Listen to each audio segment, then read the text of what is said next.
kalau kita lihat kasusnya Tsania Marwah ya, yang sekarang sedang bergulir di Mahkamah Konstitusi ya, yaitu adanya perjuangan para ibu-ibu ya, mencari keadilan terhadap status anaknya ya, apalagi anak ini masih di bawah umur ya, tentunya pasti menginginkanlah anaknya ataupun buah hatinya yang ternyata juga dia menjadi hak asuh anak, sebagai pemenang hak asuh anak ya, harusnya anak itu ada pada ibunya kan, seperti itu. Tapi kan ternyata kita melihat dengan nyata bahwa anak itu ada di kuasa daripada ayahnya.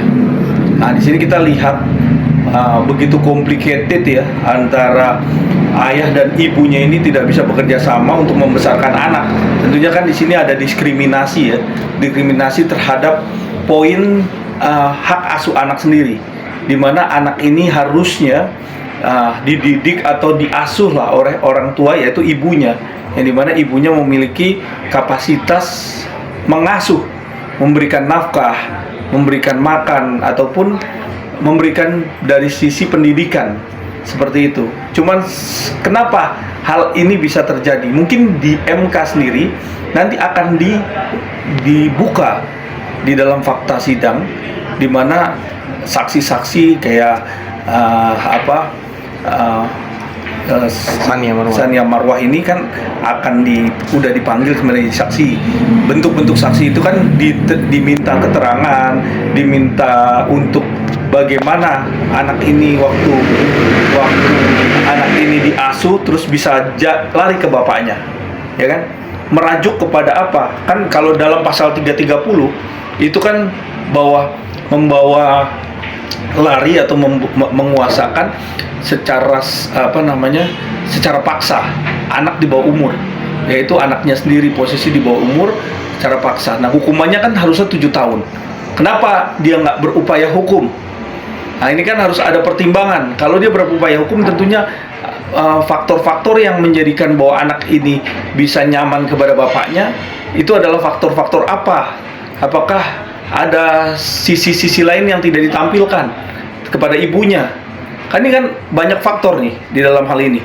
Ataukah ibunya kah yang ada mengalami suatu psikis, atau mengalami kekerasan, atau mengalami hal-hal yang di luar daripada layaknya seorang ibu yang menjadi hak asuh yang sesungguhnya, yang artinya yang terbaik buat anaknya.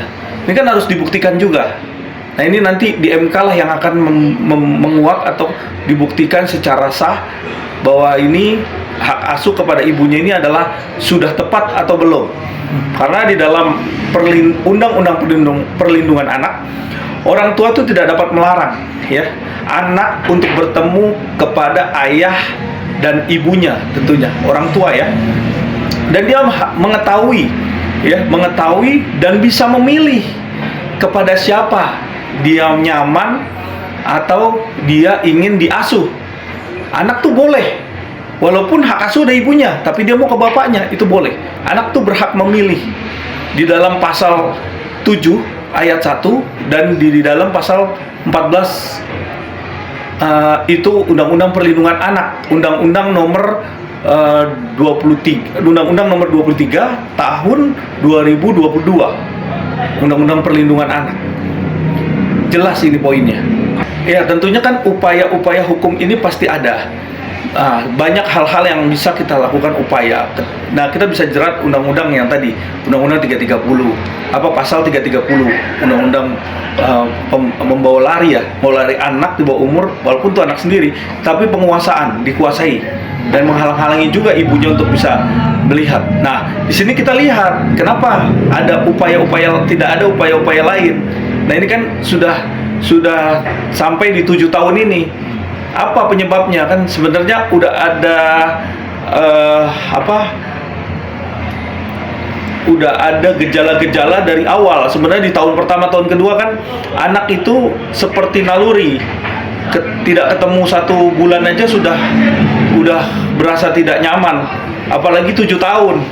Kan ini harus dipertimbangkan nih dasarnya. Berapa sampai selama ini gitu loh.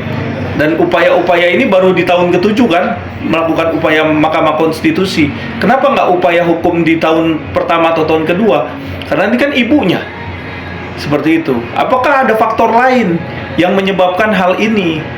Ini kan harus dibuktikan. Karena anak itu bisa berhak untuk memilih mau ke ibunya kah, ke bapaknya. Tidak boleh didiskriminasi anak itu. Tentunya kalau andai kata ya seorang ibu punya hak asuh anak, terus datang ke anaknya, terus diusir sama ayahnya, tentunya ini ada perlindungan. Kenapa nggak dia melakukan upaya hukum? Kan bisa upaya hukum, ya kan? Dihukum pidana kah? Dan di KPAI juga bisa melakukan upaya ini. Apalagi ini sudah berangsur lama, ya kan? Harusnya itu yang dilakukan. Tapi dalam hal ini kita melihat bahwa MK mungkin cukup bijak untuk melihat kasus ini secara objektif ya, secara transparan. Artinya semua dari tahun pertama sampai tahun ke-7 nih sebenarnya problematikanya nih seperti apa kan gitu. Apakah kalau kita merujuk kepada pasal 14 ya kan, di pasal 14 setiap anak berhak untuk diasuh oleh orang tuanya kecuali jika ada alasan dan aturan hukum yang sah, ya kan? Aturan hukum yang sah artinya menunjukkan bahwa pemisahan itu adalah kepentingan yang terbaik. Misalnya anak ini maunya ke bapaknya, ya kan? Ini adalah kepentingan terbaik. Nah, ini juga bisa menjadi dasar hukum di dalam pasal 14 ini. Nah, kita nggak bisa memaksakan dalam satu sisi karena posisinya ini kan sekarang kita anak ini kan tidak bisa ditarik sana tarik sini. Anak ini milih bapaknya lebih nyaman, ya sudah bapaknya. Ternyata sama bapaknya dia lebih bisa mengayomi. Tetapi karena ibunya lebih punya dasar psikis yang kurang baik misalnya, itu juga bisa menjadi bahan pertimbangan anak. Jadi memang ini yang sulit buat kita untuk bisa membentuk bahwa anak ini hak asuh pada siapa dan dia harus diasuh hak asuh secara hukum dan diasuh oleh siapa. Nah, itu harus sesuai dengan naluri anak. Ada pertimbangan di dalam pasal 14 tadi. Nah, pertimbangan inilah yang terbaik menurut anak, buat anak ya, seperti itu. Kan saya, menurut hemat saya ya, dalam kasus ini, anak yang ada di dalam asuh kepada ibunya tuh tidak berhak untuk dihalang-halangi. Tentunya apalagi ayahnya sendiri menghalang-halangi ketemu sama ibunya, itu sangat tidak diperbolehkan. Nah, ini undang-undang juga mengatur di dalam situ, undang-undang perlindungan anak. Kecuali, tadi saya bilang, anak ini begitu ketemu ibunya histeris. Mengalami suatu traumatis. Tandanya kan ada hal-hal yang dibalik itu yang terjadi kepada anak oleh ibunya, ya kan? Nah, ini yang harus kita dalami. Kalau memang tidak ada, tandanya ada doktrinasi, ada suatu eksploitasi anak oleh bapaknya, kan seperti itu. Pembuktian ini kan bisa dibuktikan secara nyata nanti. Begitu kita tes psikiater, psikolog untuk bisa mengecek anak ini semuanya. Jadi ini lebih jelas karena di MK sendiri dibuktikan secara material dan formilnya terhadap kasus ini. Artinya anak juga menjadi pokok penting. Kenapa anak ini bisa sampai 7 tahun? Terus bagaimana cara perlakuan ayahnya untuk bisa ketemu sama ibunya aja tidak diperbolehkan. Ini kan sangat tidak boleh.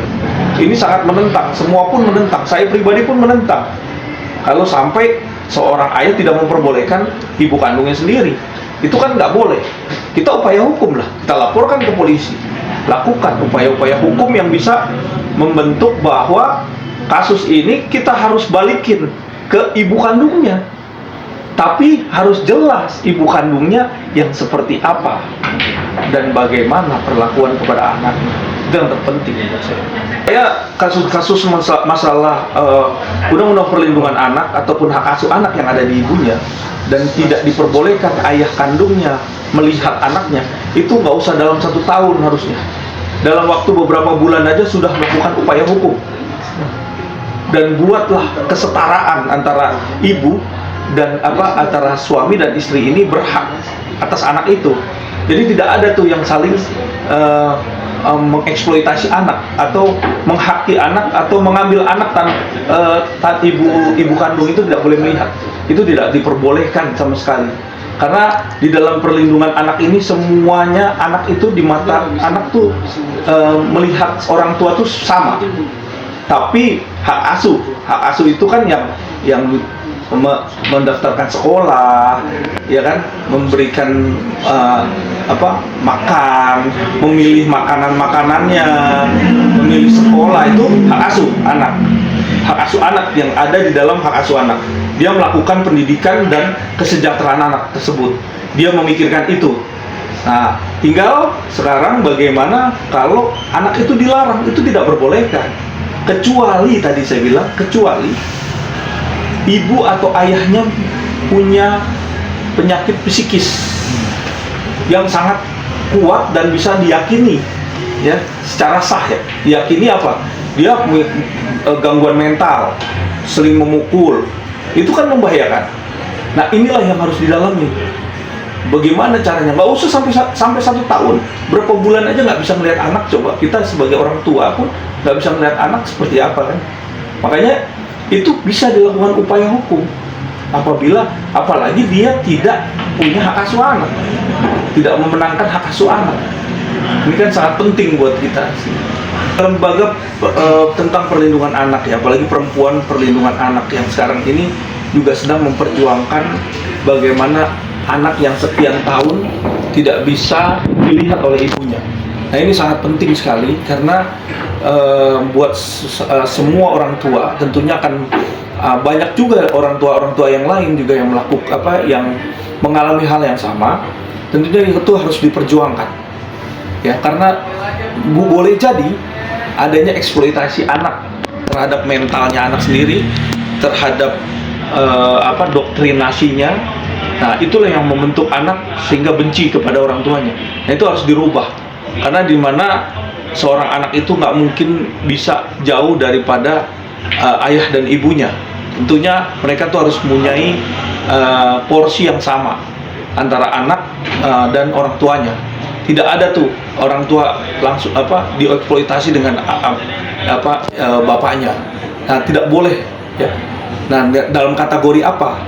Nah, orang tuanya tersebut dalam kategori normal, artinya tidak mengalami segi psikis, mental, dan lain hal yang membahayakan. Tentunya itu yang paling penting, ya. Tetap diperjuangkan sehingga bisa balik ke orang tuanya atau ibunya.